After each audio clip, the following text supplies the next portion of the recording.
Good afternoon, guys. Jason again here, Feral Grandad. This is a quick video in response to a conversation I had, funny enough, last night with a guy on my Instagram channel by Messenger. And if you clicked on it, you know it's about the F1 Swedish pilot's knife, the Swedish survival knife issued to their pilots, i.e. all the helicopter pilots and their Saab Griffin pilots, that kind of thing. And the question stemmed from, he asked me, he said, well, Jason, he said, we all love it. I've got one with this Zytel sheath, which is this one. I think this is the sheath most of us have got. It comes with this one. It comes with two variations on a leather sheath.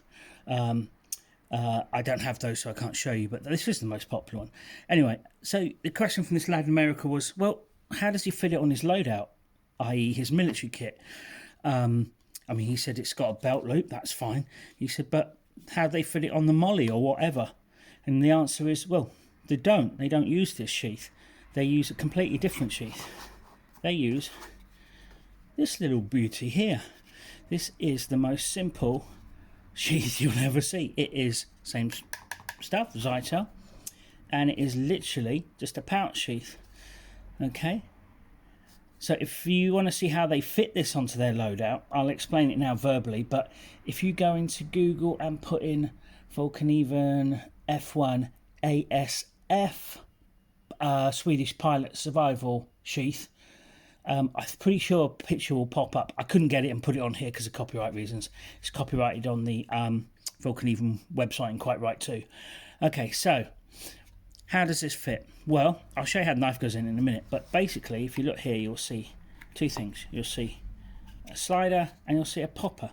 And from what I can gather from the pictures, there is a zip pocket on the pilot's thigh. This slides in, and then this goes over popper, and which slides up in. At the same time, that, you can get it on there, that pops onto a stud in the pocket and keeps it secure.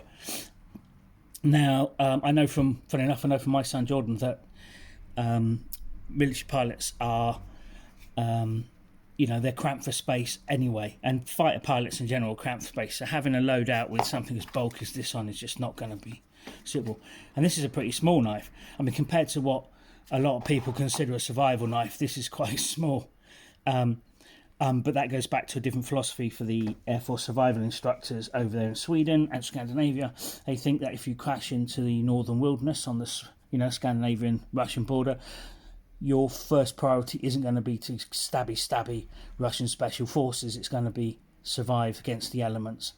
Although having said that, I wouldn't fancy going up against an angry, pissed off vegan pilot with one of these in his knives. So one of these in his knives? One of these in his hands.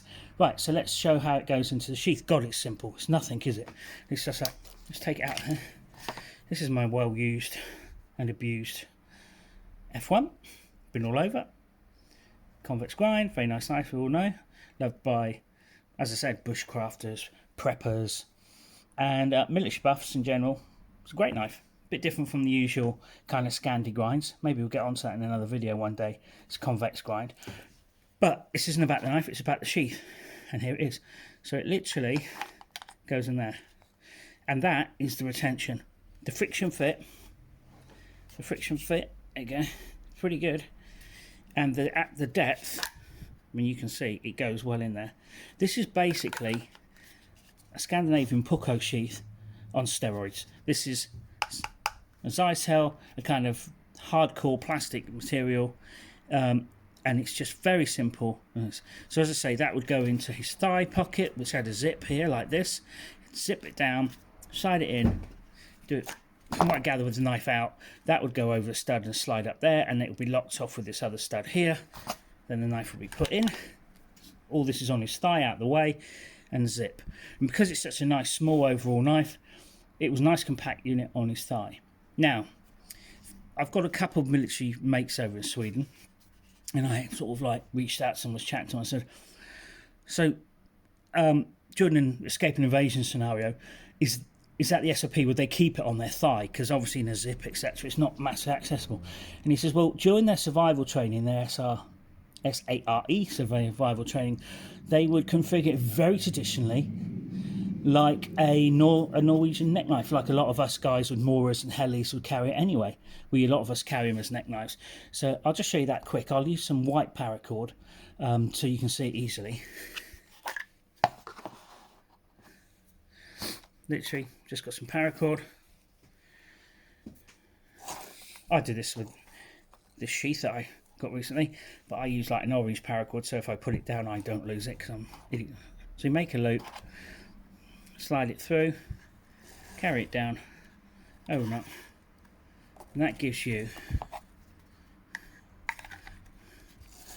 a really nice lanyard, can't speak, been at work all morning, that they put around the neck, and then this quite often they would wear tucked inside their combat jacket. Yeah, and then when they need it, they get it out.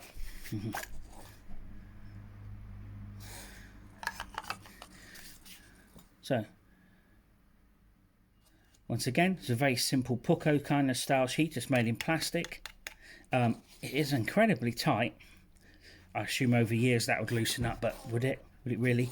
And also, you're wearing it inverted, so it's not. I don't think it's going to fall out. And in fact, since I bought this from Henny Haynes, thanks Rich for telling me I had those in stock. This has become my preferred way of keeping this. So if anyone needs one of these, this is brand new. I mean, I lost mine. This is brand new. Anyone needs one, message me downstairs or go on my Instagram, Feral Grandad, message me, and yeah, we'll sort something out. So yeah, that is how the Swedish pilot survival knife, the Fallkniven F1, is worn on a Swedish pilot's loadout, military pilot's loadout. It's a completely different sheath to this one or the leather ones. Yeah, it's very simple, very practical, typical Nordic answer to a problem. For the great little sheath, for a great knife. And yeah, I just thought that might be useful for some people who weren't familiar with it, especially across the pond. A lot of my American friends don't really know a lot about them in general. The more popular one over there tends to be the A1, I think, because it's bigger. But as I say, the philosophy for a survival knife in the Nordic countries is different. So there you go. Hope that's helped. Take care, guys. Bye.